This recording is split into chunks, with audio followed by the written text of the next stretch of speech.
things? I'm doing all right, man. How are you? Not too bad. How's the situation in Canada at the minute? Ah, I don't know. Every day is something new, and we're doing all right. Everybody's taking it fairly seriously for the most part, and we're not on full lockdown yet, but most people are isolating aside from essential workers, and the usual bag that everybody's going through here. It's quite the thing. It's a hell of a time to be alive because I don't think anybody's seen this coming, and it's not as if you can blame anybody on it. It's just kind of where we're at, and we got to remember. I've been telling people, and talking about it a lot, of course, because of all the interviews I've been doing lately. But I think the main thing to remember is it's bigger than you or me. It's kind of you've got to have that mentality of it being just bigger than your everyday shit. You got to look, you got to think beyond that and do what's right, do its best to help us all get through this as fast as we can, because that's the sort of mentality that's going to get us out of it faster. Yeah. Everyone doing the right thing, and we'll get through it. It's interesting, though, isn't it? Because depending on how long it goes for, you could have already written another album by the time we get out the other side. Well, that's a lot of people are saying is, oh, you got to use this time to write, and it's like. First of all, I just wrote a record, and it's out, so my brain's not really switched back onto writing, and furthermore, I don't know how inspired I am sitting inside all the time, to be honest with you. I can write some cool riffs and some, pissed off sounding guitar riffs, and that's cool, but what am I going to write songs about? Sitting on the couch? Not into it. Exactly. I was joking to someone the other day. I was doing another interview, and I said, I just hope we don't get loads of coronavirus concept albums out there at the other end of this. Yeah, exactly. Yeah, certainly nothing like the videos for Living Free. Anyway, we can't get up to anything like that at the minute. They're but fond memories as of today, my friend, and I long for those days, that we can get together with our wild crew and family and our friends and get back on the road and get back to living free that way, Yeah, that's great. I mean, it's a fantastic album. I mean, the great tragedy for me is that one of the best albums of 2020 isn't going to be probably get out on the road in 2020. It's everything I like about an album. It's gritty. It's rock and roll.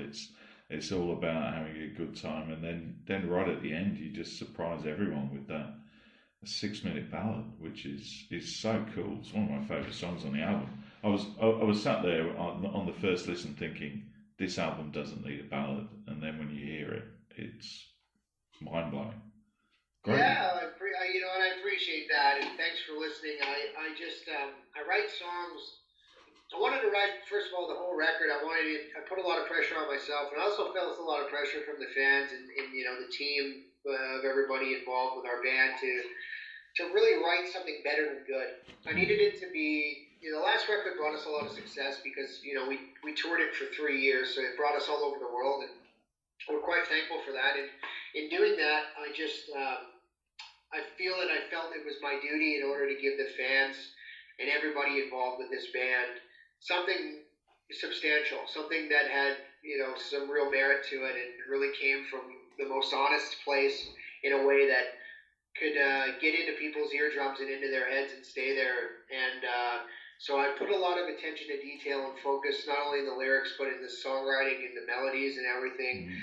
And speaking to, Gasoline, the last song on the record that, you brought up, it's just, I like to write all my songs from honest places and about things that I can speak to directly, that I don't really dabble in fiction. I mean, when I say I don't really dabble in fiction, I don't at all.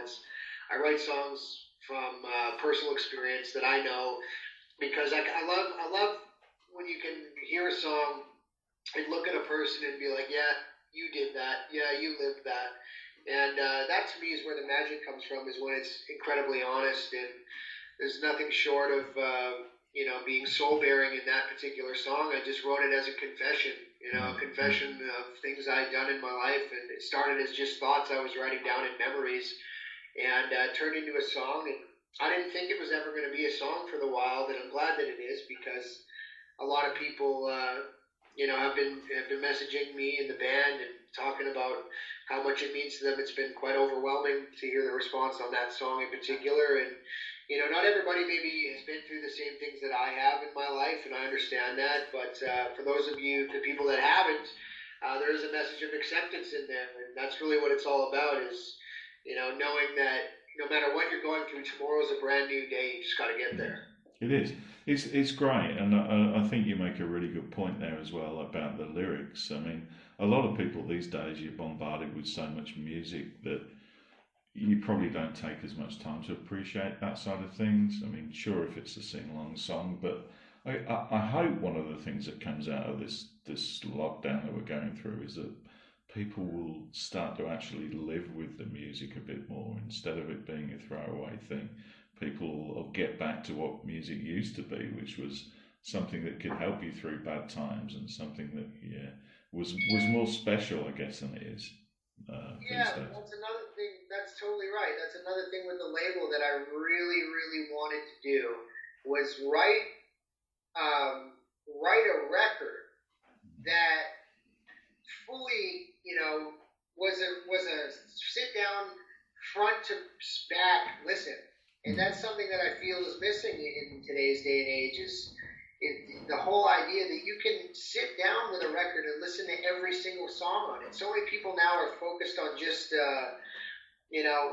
writing like a single here or an album with a bunch of songs on it, and you got one or two cool songs. But for me, I always wanted to put a lot of the focus on writing an entire record of music that you could listen to front to back, because, like you said, it's a bit of a lost art now.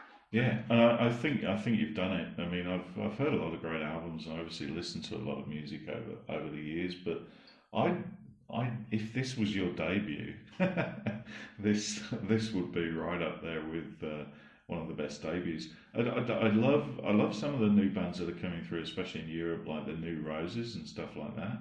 And I think you guys are better. You've really hit a chord with me as far as this album's concerned. And a couple of days ago when I was speaking to John, the publicist, I was scrambling around for your old stuff because I thought, wow, if your first two albums are as good as this, I've been missing out. But it does show that even if you are sort of in the area and in the industry, I think how on earth have I missed these guys? You know what? Nowadays, I feel like the sort of pool of bands is, what's the way I can say it?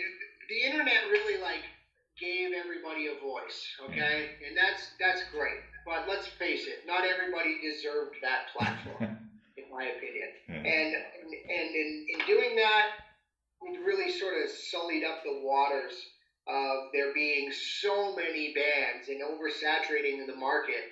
And sure, that's cool. Everybody, I think it's great. You want to play music. That's awesome. Everybody should if that's what they want to do. But I'm just speaking honestly. Not every band is deserving of their shake it at their day in the sun here. Yeah. I think back in the early days before our time, you had a sort of pecking order through development and A&R and things like this at labels where they'd say, okay, you guys are all right. Can we write some songs? Can you get it together for a record? And if you did, then you had a chance. But if you didn't, you didn't really get your shot. And some of that, I believe, is we could benefit from more of that, or some of that in some way. And I don't mean to say that to discourage people from playing music. In fact, I kind of mean it in the opposite way, is to really encourage people to be better. And to write better music, and to write music that is more classic and timeless, and to write more with the idea of a full album in mind rather than just one or two songs. Yeah, I think you're right. As I say, I think you've done it. One of my favourites on there is actually the second track, Crazy For You. Just the way, I mean, the bit that gets me about that, it's a great song, but just the way that guitar solo cuts in, and then you do that Stonesy backing vocals. It just hits the spot. That one, that's great. Oh, that's really cool. I love to hear that because it's one of my favorites on the record, so far people are talking about a lot of the other songs ahead of it, and that's all good. Everybody's got their their own flavor of it all. But for me, I really like that song a lot, and it was based off of a feeling in the rhythm, as I wanted it to make something really agitated and energetic, and have this sort of like friction and energy about it, and that's the feeling where the rhythm came from, and then it just from there sparked into this song about volatile and toxic relationships, where I don't feel that there's anybody who hasn't had one, so it's definitely a topic that a lot of people can relate to. And it's funny because I find that when you're in those sorts of situations, you yourself can never see it for what it is. It's usually your friends and your family that are looking at you like, "What the hell are you doing, staying with this person?" But generally, what I find is it's always the sex that keeps you there, because when you have that same amount of passion to fight with somebody, generally you have that same amount of passion to fuck. And I'm no stranger to being in enough of those relationships in my life, so I decided to write a song about it. It's a great song as well, and I definitely want to talk about some of the others on the album as well. But before we do that, take it all the way back. What were you listening to when you were a kid? What inspired you? You know what? It's kind of a process of different platforms being introduced to for me. So at a very young age, it was always AC/DC, ZZ Top, Foghat, Molly Hatchet, Bad Company, Led Zeppelin, The Stones, CCR, Skinner. This is what I was raised on. And from there, my dad was my sort of my musical guru and hero as a kid, who showed me all these great, big classic rock bands.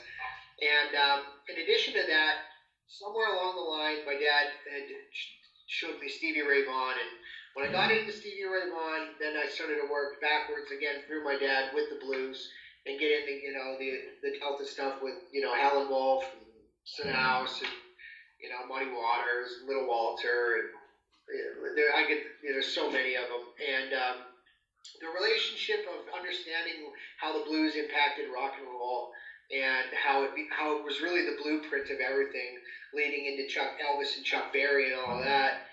Then I started to understand its origin even at a young age, and because of that, I think, and having that understanding of the origin of this sound, it allowed me a good platform to start building on. And then of course I got a bit older, and I started getting into trouble and smoking pot and skateboarding and drinking and stuff like that, in my early age. And then of course punk rock became a thing, and when I started getting into punk rock, for me it was the feeling about rebellion, and just being a kid and being free and wanting to, I didn't give a shit about anything, and that sort of a vibe, and then having my upbringing of classic rock and the blues, I feel like I always, even at a young age when playing guitar and sort of writing little ideas, is I always wanted to fuse the two worlds together, of the authenticity of the blues and the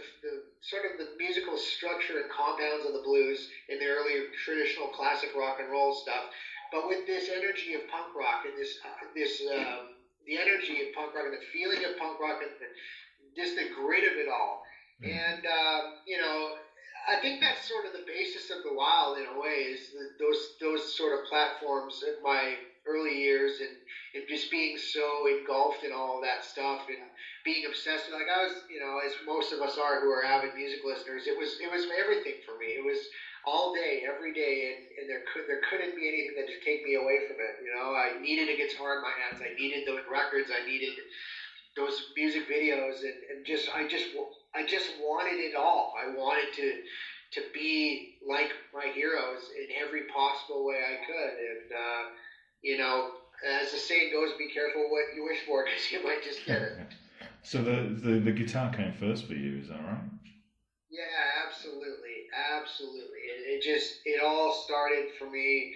I was about, I would say 3 or 4, giving a ukulele, because I'm too small to play guitar.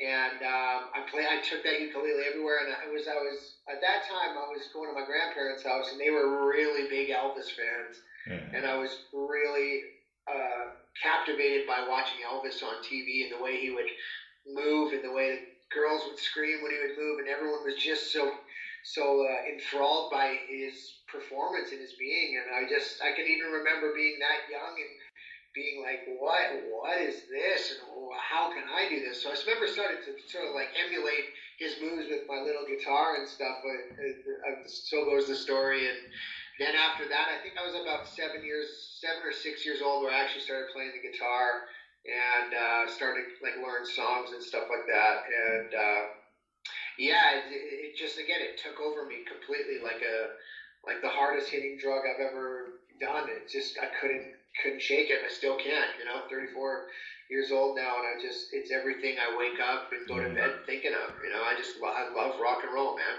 Oh, yeah. It's a fantastic album. There's one track on there though that I can't quite put my finger on. I can see the melting pot of influences on the album, but there's just one that stands out as being something a little bit different. Young Rebels. Okay, cool. Wait. Yeah, for me that song, I'm a big fan of Social Distortion. Yeah. I really like that band. I think Mike is an incredibly talented songwriter, not only songwriter but storyteller. And I also like bands like Rancid and Green Day, early Green Day stuff. And that's sort of in that wheelhouse a little bit. I've also someone recently told me that it reminded them of early Bowie a little bit, and I thought, oh, that's a kind of a cool thing. Yeah.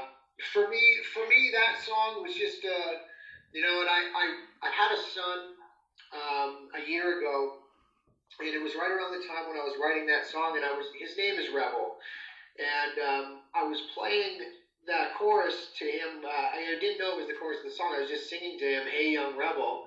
And then I thought, well, maybe I could write this into a song, and I started to do it, and it dawned on me as an idea of, I was writing a song not only for the younger version of myself, my son, but also the younger generation coming up to remember to hang on to their youth, because I believe that, in getting older, you really look back, nostalgia and all that, to those times growing up and how important they were.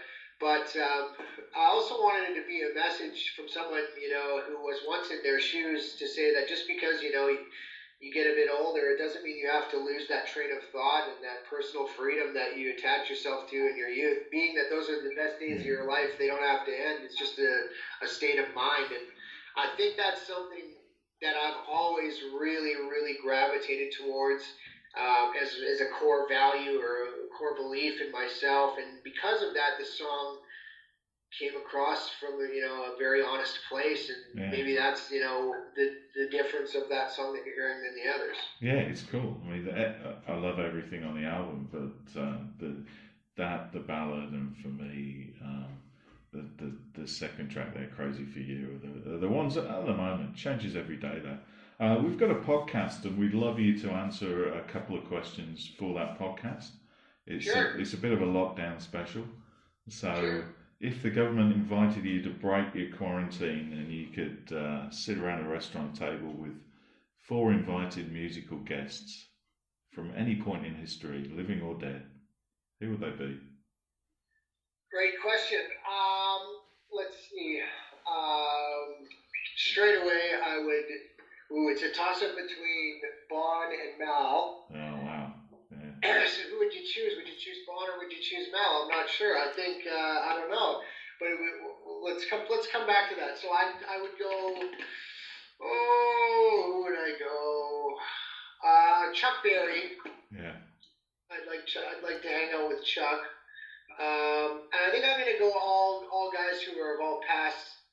I believe, because it's just cooler that way and easier, because then I don't get to offend anyone who's still alive.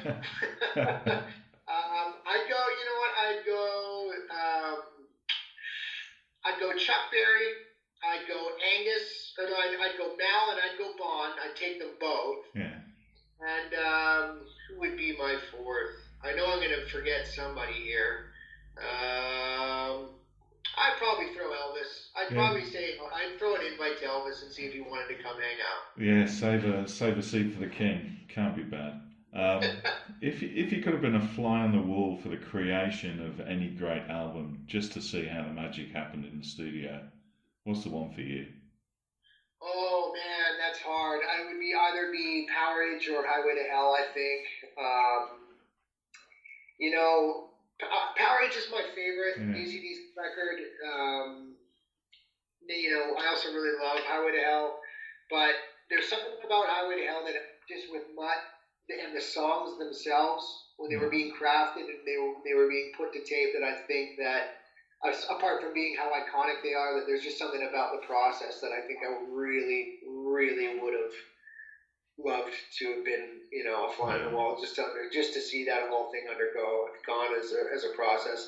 And you know, I could say the same thing for Black and Black because I yeah. mean, people ask me all the time, "Do you like Brian or do you like Bod or who are you with?" And honestly, I love them both. And the truth is, can you imagine being Brian Johnson and having to fill those shoes? I know. Yeah, it would have been And crazy. and not only that, your answer to you know everybody's naysaying and worrying or suggesting you can't fill Bond's shoes, your answer to that was Back in Black as a record. So just Yeah. imagine how that must have felt too. Yeah, so So we're actually in Perth, which is just north of Fremantle, Western Australia. So we've got a statue to Bon, and his final resting place is Fremantle Cemetery. So he's a national hero over here for us. And I've got one final question, if I can ask you. sure. Probably pretty fitting in these days. What is the meaning of life? We always end with that one. Um, for me, it's about personal freedom, Yeah, and whatever that means to you. You know, that is about the pursuit of finding it, and whenever you do find it, you just need to love the shit out of it until it kills you. yeah, That's really what it means. That's really what life has been about for me. Is you know, finding whatever makes you feel good about being here, and find a way to do it so much that it will eventually just take you off naturally as it should yeah. in a way that you know leaves you feeling good about what you've left behind. That's a great answer, and I think it's going to be very interesting times for that whole concept of personal freedom over the next few months, definitely. So, Yeah, I agree. yeah, I could talk all day with you, Dylan. It's been an absolute pleasure. Thank you so much for taking the time. Yeah, And no, thanks for listening to the record, Mark, and I'm really glad you enjoy it, and you know, thanks for supporting us.